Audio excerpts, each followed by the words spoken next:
The first case to be heard, we are in the public hearing portion of the agenda, is 24 CUP 0295. Jude.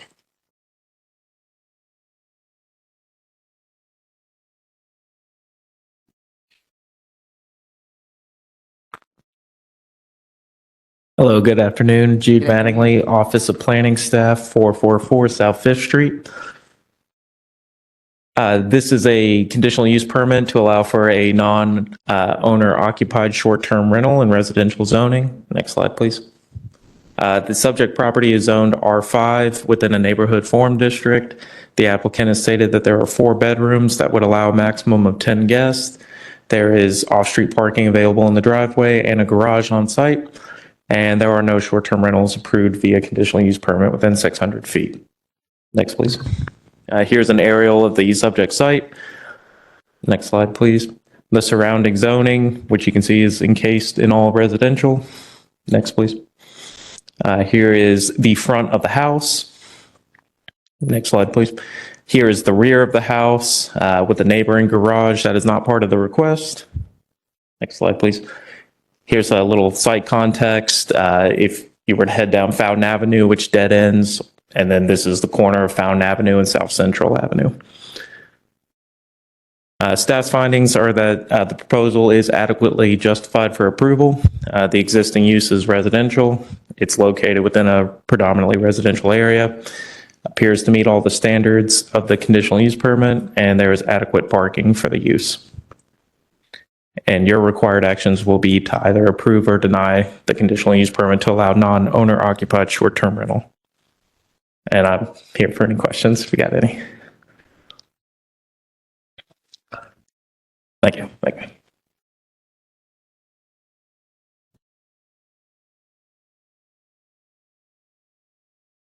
So, Nick Pregliasco, partner for Talbot and Roberts, 1000 North Hurstburn Parkway, Louisville, Kentucky, 40223.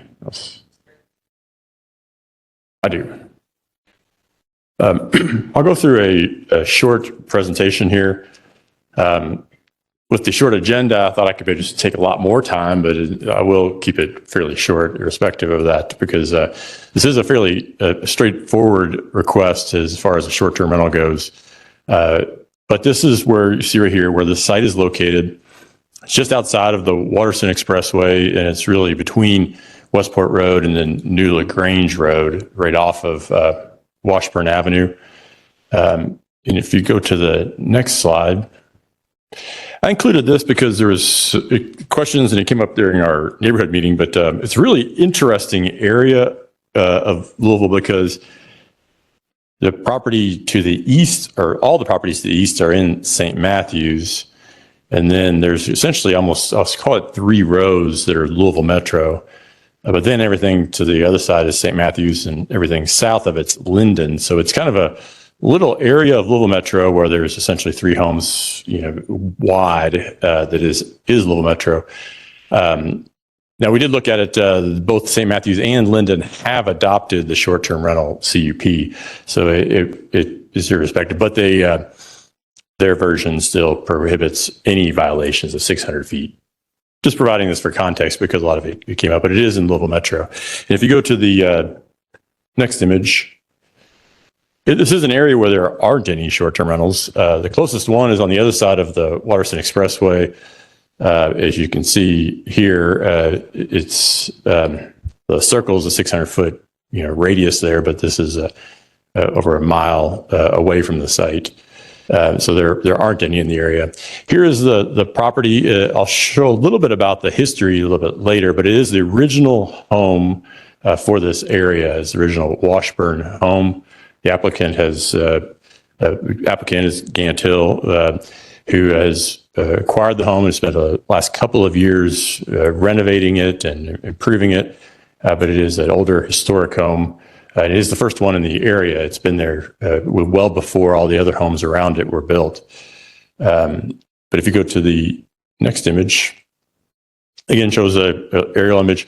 The main thing here is there is access off both Fountain as well as South Central. It is on a corner and it has a connection to both of them. If you go to the next image, this shows the entrance off of Fountain. Fountain is Fountain Avenue is the road that was during the staff presentation was discussed as it dead ends a little bit further past the site.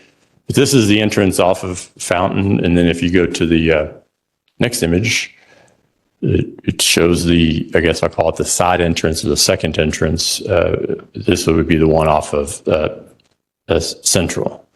If you go to the next image, and it just shows a kind of a side view of the yard. The main thing with this is there is plenty of parking, off-street parking, so the parking won't be an issue for a short-term rental because there's also access, driveways both on the front and on the side as well. If you go to the next, so a little bit of history about the house. As I mentioned, it was a home that was built in 1830s, and then the family owned it for about 60 years, and then the Warwick Villa subdivision around it was subdivided off. I included this because I found it very interesting. At the second or third at the bottom line there, when they were promoting the subdivision in 1890s, it was promoted with advantages of no coal smoke, no dust, no malaria, no city taxes, no manufactories or no nuisances. And there's attractions, you can see a couple of them on there, but it's the handsomest depot on the short line. This was, the point being is when all these homes were subdivided off, it was a time where this was outside the city. Now it's considered part of the city. It's right there, right by the Waterson Expressway. But this is a historic home, and that's why the applicant, Gant, has spent so much time renovating it and making sure it's very, very nice as well. If you go to the next image, I've included about 7 or 8 pictures. You can kind of go through these. It just shows the interior aspects of it. But Gant Hill is the owner and operator of his own brokerage business. He has 35 agents that work for him. He's got a lot of experience in short-term rentals, having, I think, about 10 of them currently, and then many in his office do as well. I say that because he does know exactly how to manage it, and he has the staff as well, and he has the experience to do so. This is not a situation where it's somebody from out of town who has no ties here, or somebody who's never done one of these. He knows exactly what it takes, and even on certain things, how to become a superhost and all the details that go into it as well. And with that, I can take any questions. And Gant Hill is here as well with if you had any questions as to his experience or anything else related to the application.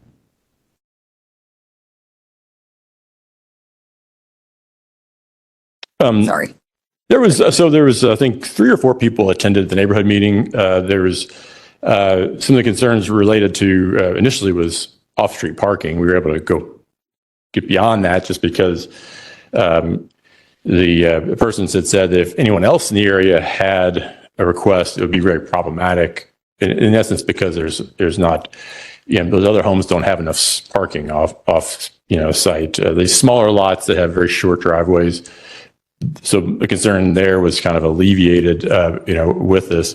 But, beyond that, just the, concerns about making sure that it's taken care of, that they would be managed properly, not have partying, things of that nature. And those were we were able to really address largely because of, Gant's point that he spent a lot of money acquiring the property and then a lot of money renovating it, and he's not going to want to then have it torn up or destroyed or issues. So there were concerns that were raised, but I think my take is that they were largely addressed. So the staff report, I'm sure, was shared with the applicant. Any questions on registration requirements, or is it? Okay. And I'm just going to note for the record that Board Member Vozis arrived at 1:14. Members, any other questions for Mr. Pregliasco? Don't believe there are any. Thank you. Is anyone online to speak to this case? No. All right. Members, is there any reason we should not close the public hearing? All right, we're closing the public hearing. We're moving into deliberations on 24 CUP 0295. And I'll note there's two conditions of approval on pages 7 and 8 of the staff report. Thank you. Any discussion on what you've heard today or the material you've been provided?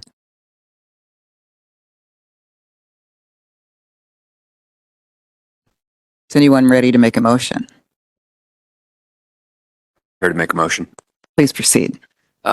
Regarding case number 24 CUP 0295, short-term rental for 711 Fountain Avenue, conditional use permit to allow short-term rental of a dwelling unit that is not the primary residence of the owner based on the standards of review, the information provided by staff, and the testimony we've heard today. I move that we approve this request. And with the conditions, two conditions of approval that are listed on the bottom of page 7 of 8. Is there a second? Second, Horton. Thank you. It's been properly moved and seconded to approve 24 CUP 0295. Roll call, please. Jan Horton, Yes. Thank you. Bozos, Yes. Ford, Yes. Vita, Yes. Bond. Yes, the conditional use permit has been approved. Thank you.